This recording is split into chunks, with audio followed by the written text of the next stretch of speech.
Hello guys, welcome back to our channel. మేమైతే కుమ్రవెల్లి జాతర వెళ్తున్నాము. అందుకోసమని ఇక్కడ కార్కి అయితే బొట్లు పెట్టి రెడీ చేస్తున్నాము. అన్నీ ప్యాక్ చేసుకొని కార్లో పెట్టి బయలుదేరే ముందు అయితే కార్ ముందు కొబ్బరికాయ కొట్టి బయలుదేరాము. ఊరు దేవత అయిన పోచమ్మ టెంపుల్కి అయితే వెళ్తాం కదా, అలాగే మేము కూడా వెళ్ళి పోచమ్మ గుడిలో పసుపు కుంకుమ అగరబత్తులు కొబ్బరికాయ కొట్టి కుమ్రవెల్లి జాతర అయితే బయలుదేరాము. కవర్ ఉన్నది.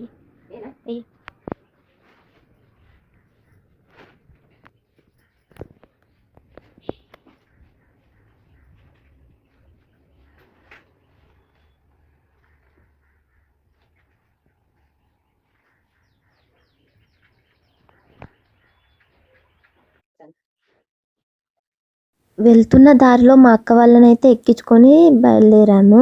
కుమ్రవెల్లి జాతర ఎందుకు వెళ్తున్నామంటే మా అక్క వాళ్ళ కొడుకు మొక్కు కోసమని మేమైతే బయలుదేరాము. ఇక్కడ మేమైతే జాతర చేరుకున్న తర్వాత తల ఒక పని అయితే చేస్తున్నాము. ఇక్కడ మా మమ్మీ బోనం పూజిస్తుంది.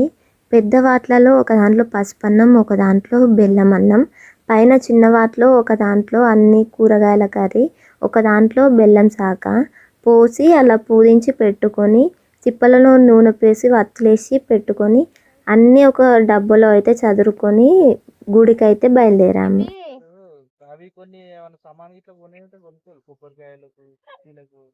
ఇక్కడ కవర్లో అయితే అవన్నీ చిల్లర పైసలు.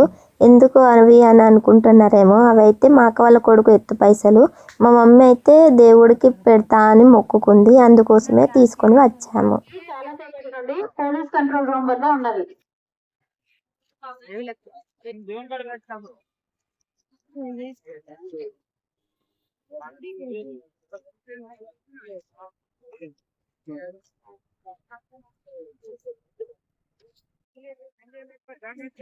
మనం ఎక్కడ ఉన్నా పోలీస్ కంట్రోల్ దగ్గరకు వచ్చి మీ యొక్క నాన్నగారిని తీసుకెళ్ళగలరు.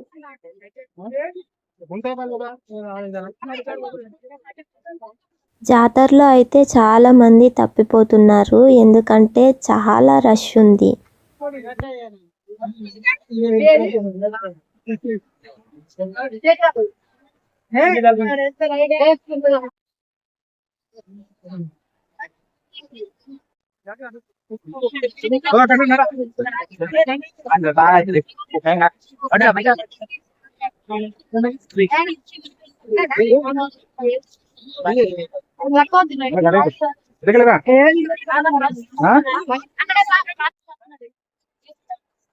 గుడిలోకి అయితే ఎంటర్ అయిన తర్వాత ఇక్కడ పట్నం వేస్తామని చూస్తున్నాము. అక్కడ గుడిలో అయితే ఫుల్ మంది ఉన్నారు. అసలు ఖాళీ ప్లేసే లేదు, పట్నం వేసేయడానికి కూడా ప్లేసే లేదు. అక్కడ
ఎక్కడ గాంధీనగర్ నుండి వచ్చిన ఇక్కడ మేము దర్శనం చేసుకొని బయటకు వచ్చే వరకు అయితే ఫుల్ టైం అయితే పట్టింది. మాకు దర్శనం టైం అయితే 3 గంటలు పట్టింది. బయటికి వచ్చిన తర్వాత ఎల్లమ్మ గుడికని వెళ్ళాము.